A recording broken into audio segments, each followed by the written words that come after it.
All right, hi folks, this is Larry Mussolino. I'm recording a video for Objective 3 in MATH026. And Objective 3 is some additional factoring topics. So in Objective 1 and Objective 2, you did quite a bit of factoring. You might remember then, in fact, in Objective 2, you did factoring of quadratic expressions. And there's some more of that in Objective 3, but I want to focus in on some of these topics that are different than the previous objectives. Notice here it says factoring a difference of squares and then factoring a sum or difference of two cubes. So I'm going to work through some of these examples. Now, I do want to show you that in the reference packet, there are some helpful guidelines. So when you go to factor the difference of two squares, you might notice here is a template on how to do that. Okay, and I'll explain how to use this formula in just a minute. Also, down here, you might notice there's some templates on the sum of cubes and difference of cubes. So we'll use these formulas as well. And of course, the first thing you have to recognize is when should you use one of these special factoring methods. So let me go to one of these topics. Let me come here to this first topic. It says factoring the difference of two squares. So let's take a look at this. Now, one thing I want to mention to you are some numbers that are perfect squares. And let me list out some examples of what I mean by that, because it's going to be useful to identify these perfect squares. Perfect squares are numbers that are the result of multiplying a number times itself. For example, 2 times 2 is 4. 3 times 3 is 9. 4 times 4 is 16. Just do a few more. 5 times 5 is 25. 6 times 6 is 36, etc. So we call these numbers 4, 9, 16, 25, etc. perfect squares because they represent a number times itself. And in fact, you could spot these perfect squares in the reference packet, because if I go to the reference packet and scroll down to this multiplication table on the very last page, you might notice on this diagonal here, they're kind of shaded with this darker background here. These numbers right here are all perfect squares, okay? Because they represent a number times itself. All right, so when I'm working on these kinds of examples, it's going to be useful if I could recognize a perfect square. So when I come here, I'm noticing here's the number 36. So that's a perfect square. Really, what I'm trying to think about is, do I have a scenario where I have a quantity squared minus another quantity squared? This is called the difference of squares. Difference means subtraction, and squares means I have a quantity squared in front and a quantity squared in back. Well, when you have this kind of a setup, we're going to be using this formula that is the difference of two squares. Let me come back to this formula, and here it is. It says a squared minus b squared equals a plus b times a minus b. So I'm going to write that down because we're going to use this in just a minute to do the factoring here. So what it says is, if you have a squared minus b squared, you can write it as a plus b times, let me erase this here for a second, a plus b times a minus b. Okay. All right, now, here's what I think is a helpful step. I want to take my expression, let me erase these lines also while I'm at it here to make this a little less confusing. I'm going to take my expression, which was x squared minus 36, and I want to explicitly write it as a quantity in parentheses squared minus another quantity in parentheses squared. The reason I'm doing this is I want to be able to match up the A and B quantity. So A is going to be whatever quantity I put in this first parenthesis. B is going to be whatever quantity is in the second parenthesis.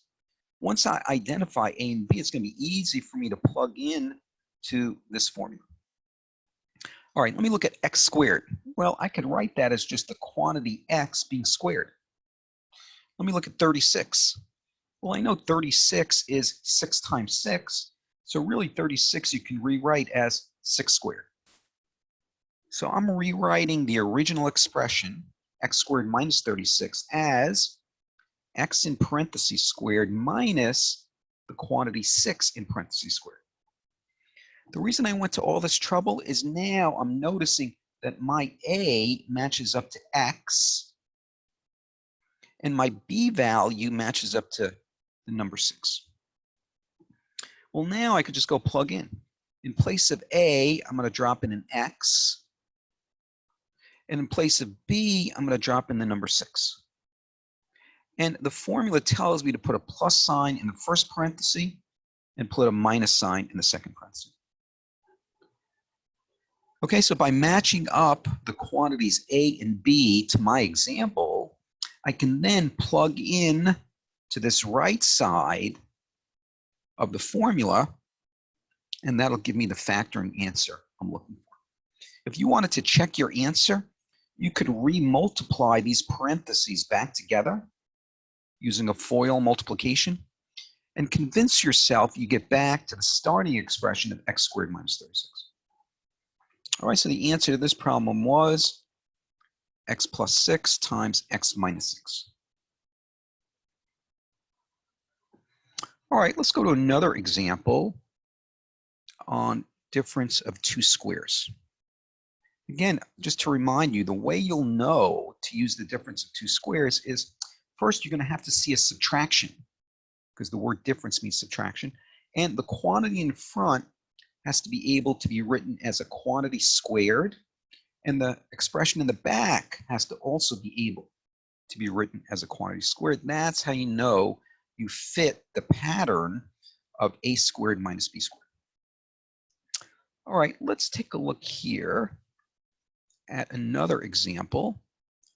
All right, this one's a little more complicated, but I'm noticing it's a quantity squared in front, z squared, and it's another quantity squared in the back, 9y squared. I'm going to show you how to rewrite that as a quantity being squared, and I'm noticing it's a subtraction, which matches the difference part of things. So I think this is going to match up to a difference of two squares. Okay, so I want to rewrite z squared minus 9y squared as a quantity squared minus another quantity squared, because then if I could write it that way, it matches up to a squared minus b squared, and then I know I'm going to factor it based on that formula as a plus b times a minus b. All right, so let me go to the first step here. I want to rewrite z squared as some quantity in parentheses squared. Well, I could just write that as the quantity z being squared. All right, let me go to the back here. This one's a little trickier. 9y squared. I want to be able to write that as some quantity in parentheses being squared. Well, I know if I take the number 3 and square it, I'll get this 9. And I know if I take the letter w and square it, I'll get w squared. By the way, folks, let me remind you about something. When you see 9y squared, keep in mind this exponent only applies to the y. It does not apply to the 9. So an exponent only applies to the expression directly beneath it, unless there were, some parentheses there to change the base. But in this case, it's just the y being squared.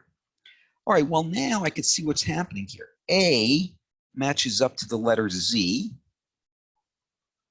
and this letter b really matches up to the quantity 3y. So now I could go plug in. In place of a, I'm going to drop in the letter z.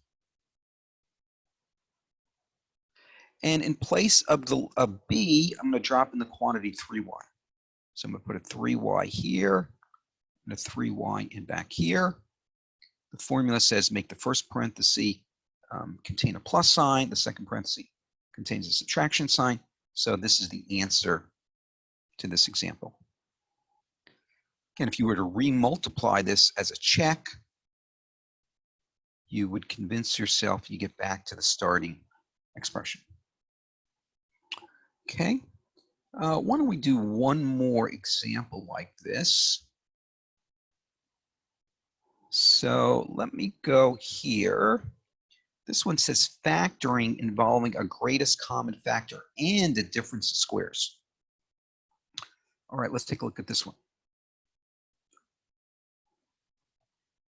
All right, well, you know, in this example, they're asking us to think about factoring out a greatest common factor.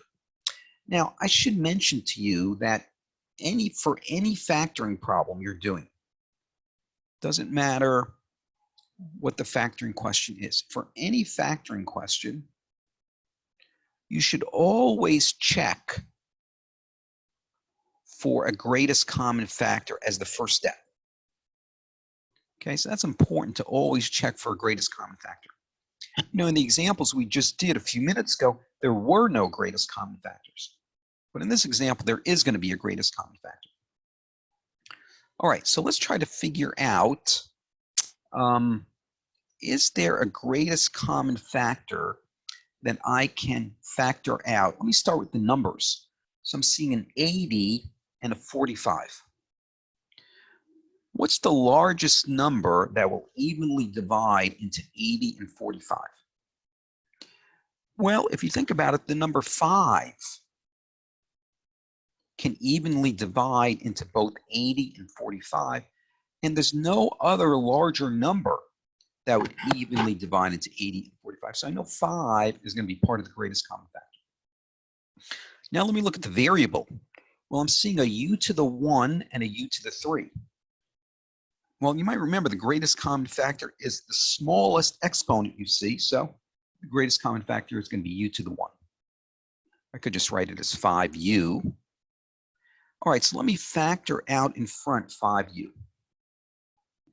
All right, if I take out a 5u, what is going to be left over inside the parentheses?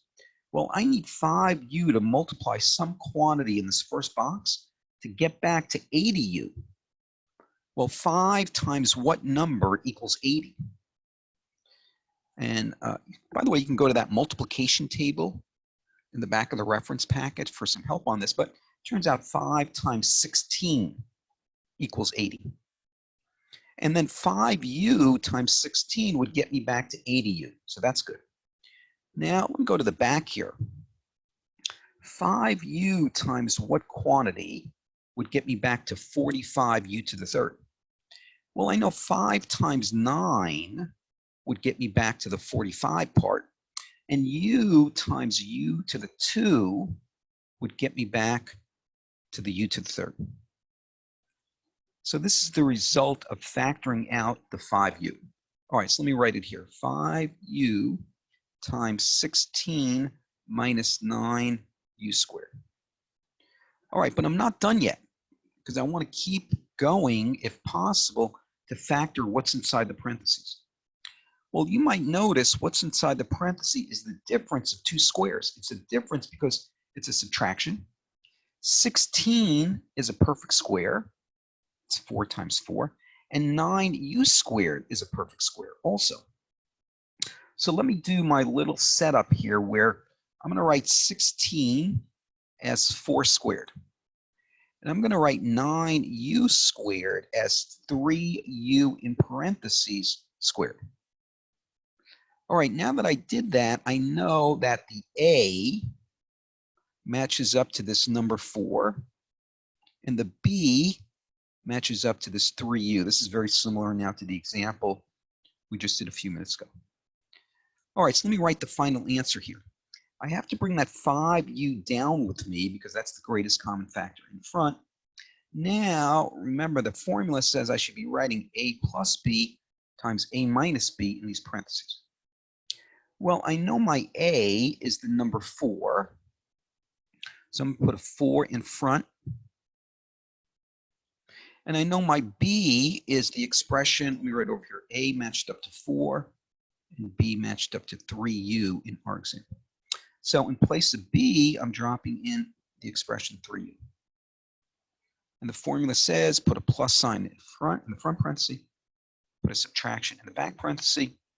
So here's the answer for this problem. So this was similar to the example we just did a few minutes ago. The only difference is we had to factor out this greatest common factor of 5U as the first step. All right, let me do one or two more examples. And let me go to this last topic here that says factoring the sum or difference of two cubes. All right, now, what I need to do for this is I'm going to go to this template here that says factoring the sum or difference of two cubes. Here it is. So I'm going to be using these formulas. Now, how do I know to use these formulas to begin with? Well, you know, I'm going to set this up in a similar way to what we were just working on, because now I'm noticing that these numbers can be written as expressions raised to the exponent 3. So let me write down for you perfect cubes, because this will be helpful if we write down perfect cubes. Perfect cubes are just numbers that are the result of multiplying some number times itself 3 times. Let's say I have 2 times 2 times 2.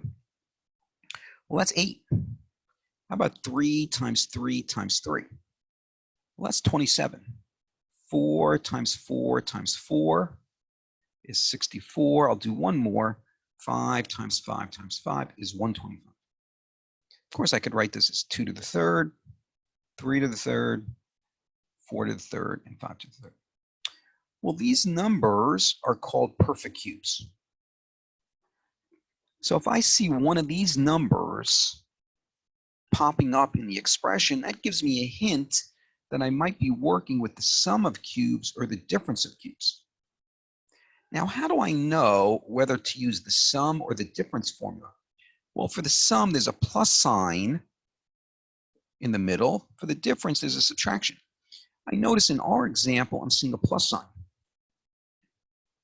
So this example is going to be the sum of two cubes. All right, let me write down this formula. Again, you don't have to memorize this formula because you have it in the reference packet. But let me write it down. So it's a to the third plus b to the third. I'm actually going to put these in parentheses like I did earlier. And that's equal to a plus b times a squared minus ab plus b squared. Okay, remember, you don't have to memorize this formula. You have it available to you here in the reference packet. Now, what I have to do to be able to use this formula is I want to take my expression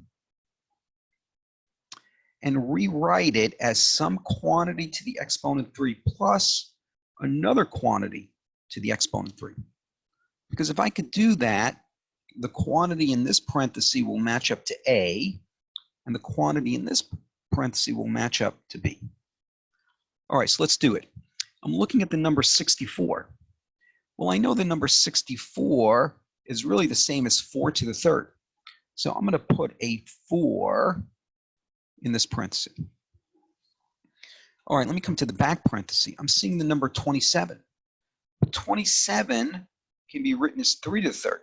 So I'm going to put a 3 here. And then I have v to the third, but I can write that as v in parentheses raised to the third. So notice this is the challenging part of this process. I've got to take each one of these expressions, 64 and 27v to the third, and really try to rewrite it as some expression in parentheses being raised to the exponent 3. Because now that I've done that, a matches up to 4, and b matches up to the expression 3v. All right, well now all I have to do is go to this formula and plug in. Well, anywhere I see an A, I'm going to drop in the number 4. So I'm going to put a 4 here, and I'm going to put a 4 here, but notice this has to be 4 to the exponent 2. So that's going to be 4 to the exponent 2. Here's another A, so I got to put a 4 here. All right, now let me go to the B part. Our B matched up to 3V. So here, in place of B, I'm putting a 3V. There's a plus sign in this first parenthesis. Here's a B, so I'm going to drop in a 3V here. And back here is B squared. Well, that means I got to put a 3V quantity squared in the back here. All right, well, I'm almost done. I just want to kind of clean up this parenthesis here. So let me finish up the problem. First parenthesis, 4 plus 3V.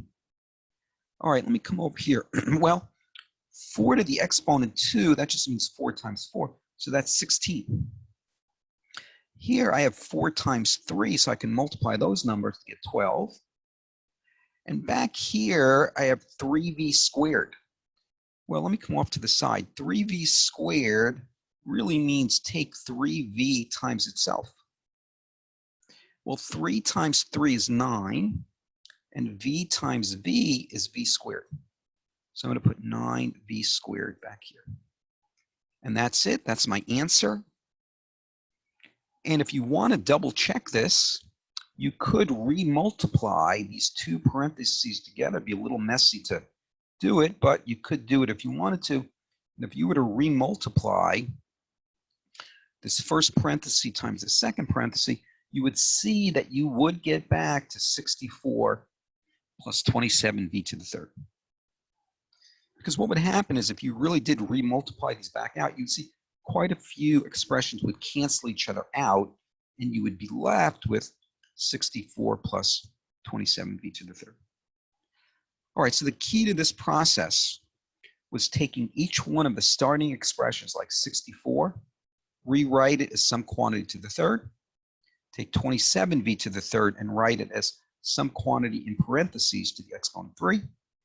That will allow you to match up the A and B quantities. Then you just plug in to this formula. And remember, the formula is given to you here in the reference pack. All right, well, let me just see if we could do one more example. Let me see if I can find a difference of 2 cubes. Yeah, here's one. Let's do this one. This is the difference of 2 cubes. Okay. So how do I know this is the difference of 2 cubes? Well, I'm noticing in this example, I can really think of this as a quantity to the third minus another quantity to the third. Because y to the third, I could just think of as the quantity y in parentheses to the third. And remember, 64 is 4 to the third. So I can rewrite 64 as 4 to the third. I know this is going to be the difference of 2 cubes in this example because I'm seeing the subtraction sign. All right, well now let me go ahead and grab this formula for the difference of 2 cubes. All right, so what it says is if you have a to the third minus b to the third, I can write it as a minus b, a squared plus ab plus b squared. Again, I'm not memorizing this. I have it available to me in this reference packet. So let me match up a and b. Well, a matches up to the letter y in this example, and b matches up to the number 4 in this example. So I could just plug in then. Anywhere I see an A, I'm going to replace it with the letter Y. So here is a squared, so I have to drop in a Y squared there.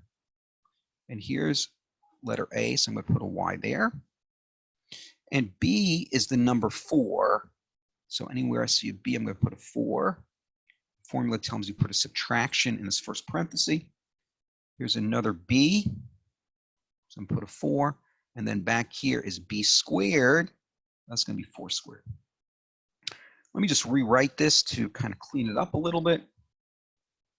Okay, in this back parenthesis, I have y squared. I have y times 4. I could leave it like that, but usually we put the number in front of the letter, so I'm going to write that as 4y. And 4 squared, I'm just going to write it as 16 because 4 squared is 4 times 4, which is just 16. So plus 16 in the back. So that's my answer. And I recognize this problem is the difference of 2 cubes.